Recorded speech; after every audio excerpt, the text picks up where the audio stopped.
Well, first of all, thank you for being here. Somebody asked me the other day, I've been at this for over 3 decades, and does it feel like it's been that long? And I said, no, it feels like the first year all over again. And as long as we're feeling that way, and I think our players are feeling that way, then it's pretty special. But we are excited to get going. We're really grateful for the weather that we've had the last few days to be able to get outside and see balls in the sky, get some balls off dirt before we get going. I will tell you this about the 23 squad. They couldn't be more prepared to start this season, so it's time to start playing. And the reason that they couldn't be more prepared is because the kind of people that they are. And I think a lot of times in college athletics, we talk about wins and losses, but I think it's really important to know how you get to the right side of the scoreboard. And they are preparers, they're diligent, they're committed to being team first, they're committed to excellence, and it starts in the classroom and moves right on through on the playing field. And just their focus and effort makes them not only easy to coach, but a real joy to coach. And that's, after 3 decades, wonderful to say as well. All right, questions? Sure. Marin Angus, Hail Varsity. Coach, what goes into making the schedule like for this season? I think the biggest difference is that we're seeing you're going to go to Clearwater instead of Palm Springs. So kind of what goes through that? Well, the Clearwater is an invite, so we got invited, and that's obviously a very prestigious tournament, so you certainly want to accept that invitation. So upon accepting that invitation, quite a while ago, we decided rather than, and it wasn't even about Clearwater to the Mary Nutter, coast to coast, it was coast to coast week after, just what that does to the student athlete. So we figured, if we're going to play that kind of in that spot in the country on week 2 at such a high level, then week 3 we're not going quite as far west, just 1 time zone instead of 2.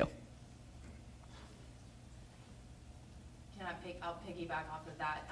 I think looking at that schedule in Clearwater, you're set to play UCLA, who's going to be joining the conference soon. Yeah. Just thoughts on that and how the addition of the Bruins will just add more excitement to the conference. Right. Well, arguably, maybe the most storied program in the country over the last 50 years. So it's an honor to bring a team of that caliber into the league, and I think it will really just continue to elevate softball in the Big Ten. Coach, you shared that this team's going to be more prepared to start the season because of the types of individuals they are. How do your 3 captains really cultivate that team, leadership, team camaraderie ahead of the season? Yes, our captains, the whole selection of captains we revamped a few years ago, and again, we've done captains various different ways, but the captains that are selected, and I say they do so much work that they almost self-select, but we always do work in the summer, and we have people opt in, and we talk about what leadership is, why leadership is rewarding, but also the risk and the challenge of leadership, and we try to continue with that conversation. But I think what's important about all of those leaders is, first and foremost, they lead themselves very impeccably. And I think that's always the testament to a great leader, is you've got to lead yourself really well. And so if they can lead themselves well, it's much easier for them to have a clear conscience when they are working to hold others accountable or working to help nudge others to maybe do a little bit more. So I think it's easier to do when you do that. I think each and every one of them, Courtney's a second-year captain, so easier for her to find her voice more naturally because she's had a year of doing it. I think both Maya and Abby are still working to find their voice on a day-to-day basis. Their leadership by example is just second nature to them by now, but every once in a while I'm like poking them a little bit, like, say it. I know you see it, so say it. So, but they're growing every single day.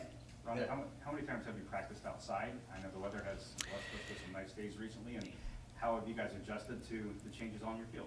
Well, the changes on the field have helped us be outside a couple more days, so thank you for mentioning that. We're really grateful. We've got new field turf and also a padded fence. Now, the padded fence hasn't been inducive of the weather, but what the padded fence has done is it's helped our outfielders know, most other fences in the league are padded, so we're running into that thing and trying to rob home runs and all sorts of things.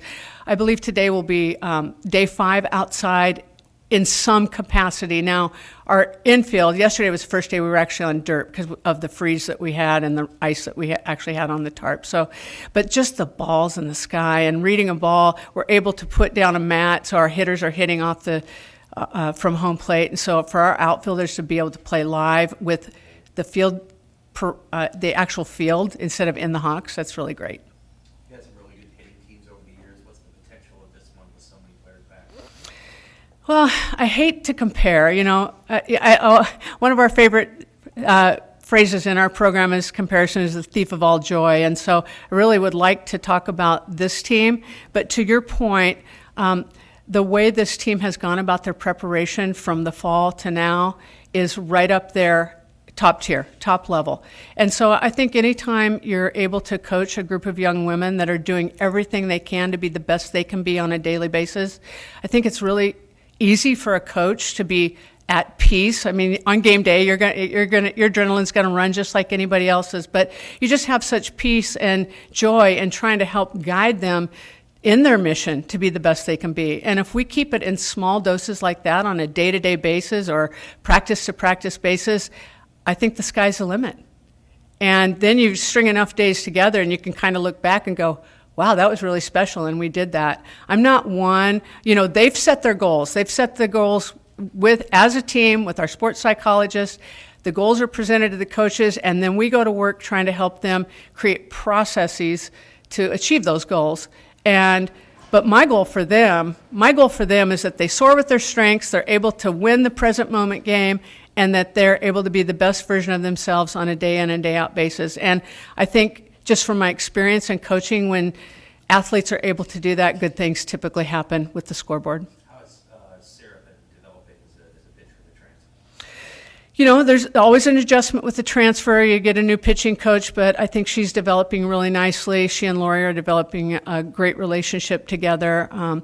She came off a wrist injury last year that kind of, if you look at her numbers from her sophomore year to her junior year at Southern Illinois, they look different, and a lot of that in large part was because of that wrist injury. So I think just the confidence to let it go. So she'll feature in our repertoire really nicely. Of course, Courtney's going to lead the way and get the ball here on Friday, and then Kaylin Kinney's the other one that I think we really need to take note of. She's really made a jump in her game. How important was it for Courtney to come back for this? For her? Well, really important, but she made me keep a secret for a long time because she and I had a lot of conversations. So the fact that Courtney's back, Courtney just has a presence about her, and her teammates really respond to that presence. And, we've talked a lot about, sometimes when a leader has that kind of presence and they're expected to put that kind of energy forth all the time, you got to pull back a little bit and fill your own bucket. And so we're making sure she's doing some of that. But just to have her out there and take the field right in the center of the field and be featured in our lineup, she's a great two-way player. So she's going to feature big into our offense as well. And I just think that the rest of our players were probably as grateful as the coaches that she said, yes, I'm coming back. Having Olivia Farrell on the coaching side of things in a way this season, how has that helped this team so far, and what's it been like for you? Well, I'd have to have you talk to the players about how it's helped them, but I couldn't be more grateful that Liv Farrell's in our program still. First and foremost, was super glad that she got to finish her career on such a high note. Always worked, always did the right thing, always. And so the fact that she got to finish out her career on a championship note, just was thrilling for us. But I'm telling you, she's a rising star in the coaching ranks, and she's going to be outstanding. And so to be able to maybe be a small part of her journey and try to mentor her along the way is really a big part of why we coach. I think that's the other thing about coaching. When you talk about your why, and all of our coaching staff are educators by trade. So anytime we feel like we can help someone in education, whether it's in their next afterlife of softball or within the softball life, it's meaningful. Talk about your infield and maybe second base at the end of the season. So our infield is a very veteran infield, with the exception of second base. And I think our players, our returning players, because we're pretty much a veteran team. I think when we first put two freshmen out there to work at second, they're like, well, that's not Cam. And I had to remind them, Cam was a fifth-year All-American. So I wouldn't expect any freshman to step in and be a fifth-year All-American. But I will tell you, Kate Kaneda will get the nod there. And you can sense, it's palpable, the confidence that's growing in her week in and week out, and she's ready to take the field. I'm not saying she's going to be perfect. None of us are going to be perfect, but she's ready to take the field and make a difference. And most recently, I saw D1 softball advertised her as one of the top 80 freshmen in the country, and I think maybe the top 10 in the Big Ten. With the D1 rankings, Billie Andrews, I don't think we can go through the press conference without talking about her. Mm-hmm. Just what do you have to say about her, and then knowing that in all, not just D1, but extra innings, Softball America, all of them, they all have her in the top 100. So how special is it to have a player like that in your lineup? Well, to lead off our lineup, Billie's a unique player in the one hole, because a lot of times, you'll have somebody with speed and somebody with a high on base percentage, which she has both, but she also has power. So the fact, I think the biggest thing that Billie's probably worked on, her offensive game from year 2 to year 3, is her strike zone management, strike zone awareness, because she believes she's an offensive threat, and she is. So sometimes she would chase out of the zone and pitchers wouldn't give her a strike. Well, now she's really focused on, if they give me a walk, okay, I can steal a base too, so maybe a walk's going to turn into a double. And that mentality is going to serve her really well, because then it's going to force pitchers to make a decision, or pitching coaches to make a decision whether they want to put her on. So the more disciplined she is in the zone, the better pitches she's going to get, and then maybe her power game could even grow a little bit. So Billie's just a special athlete, a special competitor, and we're really fortunate to have her on our team. And with her and Sid Gray on the left side, I believe it's as good as any left side in the country. I'll put them up against anybody. Rhonda, what kind of follow-up effect do you feel from winning the Big Ten tournament last year and making the NCAA tournament? Is there any sort of momentum that you guys can glean from those experiences? I don't know if it's momentum or belief, because we really haven't talked about, we did all the celebrations, we had the ring ceremony, we were honored at the football game, but when we started in January, I don't really know that there's been anything mentioned unless a question comes up like this. I really think, again, that's a testament to so many of our returning players, is that they're focused on the now. But what I do believe it's done is it's created a belief. Like last year, as I stood here before you, and I think we went out the first weekend and maybe went 2-3, and we had a losing record after the first weekend. That was a lot because we just didn't know who we were as a team. I feel like we're starting this season maybe with a little bit of that wonder, but a lot more belief, and we know what we're capable of, and we've won it at a high level. I was actually going to ask that, going into this first weekend, so much kind of unknown, like you were just saying, you kind of maybe have an inkling of who you are as a team. How do you maybe work through some of those jitters with the team as they're walking into, for the first time, figuring out who they are as a group, as individuals together? Great question.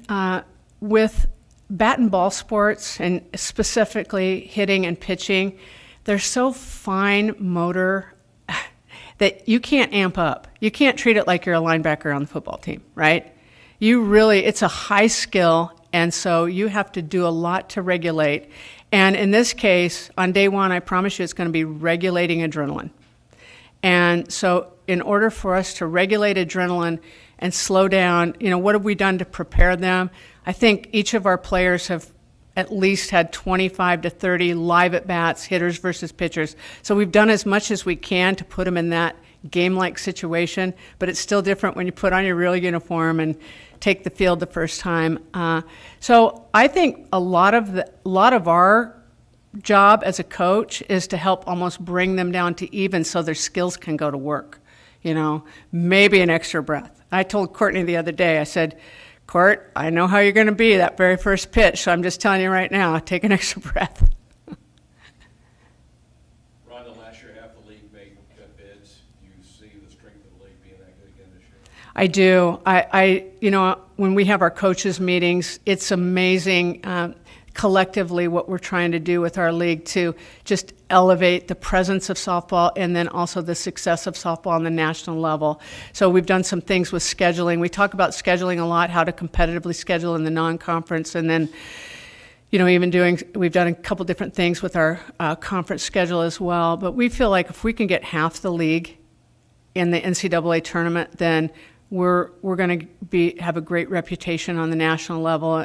And, the next step in that is last year we just had one team host a regional. Let's make that 2 or 3. So that tells you that we're climbing up in the rankings as well. Rhonda, it's been a year of celebrating Title IX. Do you guys have anything planned to make sure that that gets recognized regularly at your team?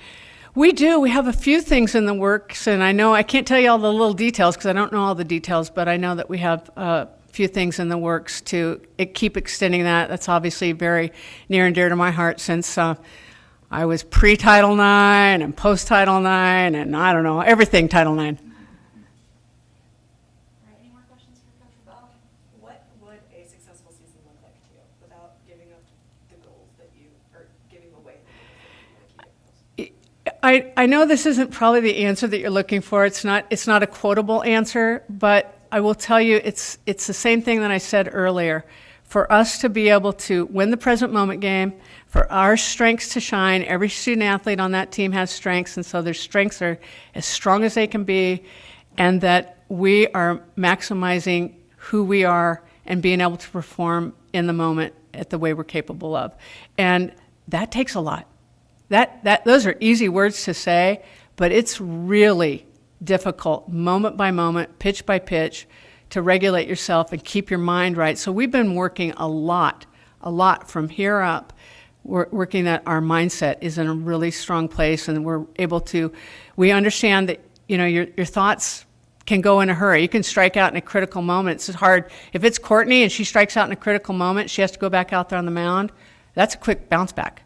And so we're working on those quick bounce backs because we know we're going to have bounce back moments. What does that look like? Like meditation, like just education? What does that look like? Well, we work routinely with our sports psychologists. Right now, the topic that they're working on is confidence. And so she puts together all sorts of little handouts and exercises that they do.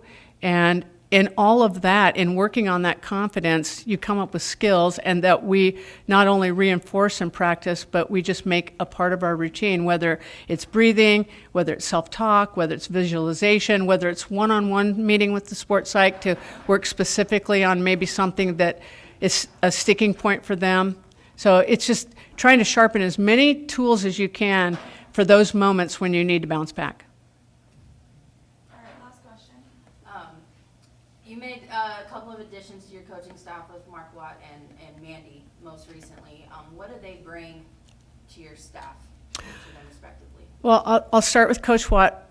Coach Watt is a legendary high school coach in this state, and I've known him for a long time. He's worked camp for a long time, and when he was at camp one day, he said, if I ever retire, I'd love to help. And so I remembered that, and that was several years ago. And so when we asked him to be a part, he's like, what can I do to help? So just to have his experience on the staff has been really nice. And then Mandy, being an 8-year head coach, she just thinks like a coach. Even though she's working in video and analytics, she just is able, like we had a staff meeting this morning, and she just brought things to the staff meeting that you just know she's been a head coach. So it's just a fresh set of eyes. Mm-hmm. Thank you. Thank you, everyone.